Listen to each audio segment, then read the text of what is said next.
Bonjour à tous. Aujourd'hui, je vous propose de découvrir comment le stoïcisme, une philosophie adoptée par des figures historiques comme Marc Aurèle et Sénèque, peut vous aider à surmonter une rupture amoureuse. Ces enseignements, bien que très anciens, sont incroyablement pertinents dans notre vie moderne. Si vous cherchez des outils pour transformer votre douleur en force, cette vidéo est pour vous. Restez bien jusqu'à la fin, car j'ai un secret à partager. Un conseil qui a complètement changé ma façon de voir les épreuves de la vie. Partie 1. Un voyage personnel. Je vais vous parler de principes stoïciens qui ont eu un impact profond sur ma vie. Ils m'ont permis de transformer une période difficile, marquée par une rupture, en une opportunité de croissance. Et je suis convaincu qu'ils peuvent vous aider, vous aussi, à retrouver votre équilibre et à avancer plus fort. Partie 2. Une réflexion commune. Avez-vous déjà traversé une rupture amoureuse? Si oui, vous savez combien cela peut être douloureux, déstabilisant, parfois même paralysant. Mais imaginez un instant que cette expérience puisse devenir une occasion de grandir, d'apprendre sur vous-même et de construire une vie meilleure. C'est là que le stoïcisme entre en jeu. Partie 3. La sagesse stoïcienne. Le stoïcisme repose sur une idée essentielle. Distinguer ce que nous pouvons contrôler de ce que nous ne pouvons pas.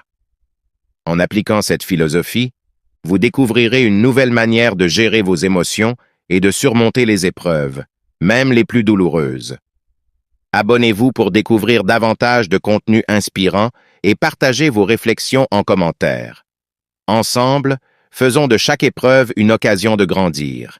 Et n'oubliez pas, restez jusqu'à la fin pour découvrir ce précieux secret qui pourrait transformer votre vie. Dans le contexte d'une rupture, adopter une perspective stoïcienne peut transformer votre manière de vivre cette épreuve. Rappelez-vous, vous ne pouvez pas contrôler les émotions ou les décisions de votre ex-partenaire, mais vous avez le pouvoir de gérer vos propres réactions et perceptions. Sénèque, l'un des grands penseurs stoïciens, a un jour affirmé « Nous souffrons plus souvent dans l'imagination que dans la réalité ». Ces mots prennent tout leur sens lorsque l'on traverse une rupture. En effet, nous avons tendance à amplifier notre douleur en nous perdant dans des pensées négatives ou en imaginant des scénarios qui n'existent pas. Mais alors, comment utiliser cette sagesse pour alléger votre souffrance? La première étape est de faire la distinction entre ce que vous pouvez contrôler et ce qui vous échappe. Vous n'avez pas de prise sur les actions ou les sentiments de l'autre. Cependant, vous pouvez choisir la manière dont vous répondez à cette douleur. Allez-vous vous laisser submerger par elle ou déciderez-vous de l'accepter pour en tirer des enseignements? Ce choix vous appartient. Vous pouvez également profiter de cette période pour vous concentrer sur votre propre développement. Renforcer votre estime de soi, explorer de nouvelles passions ou acquérir des compétences qui vous valorisent. Chaque décision que vous prenez peut devenir un pas vers la guérison et la croissance. Utilisez ces moments pour construire une version encore plus forte de vous-même.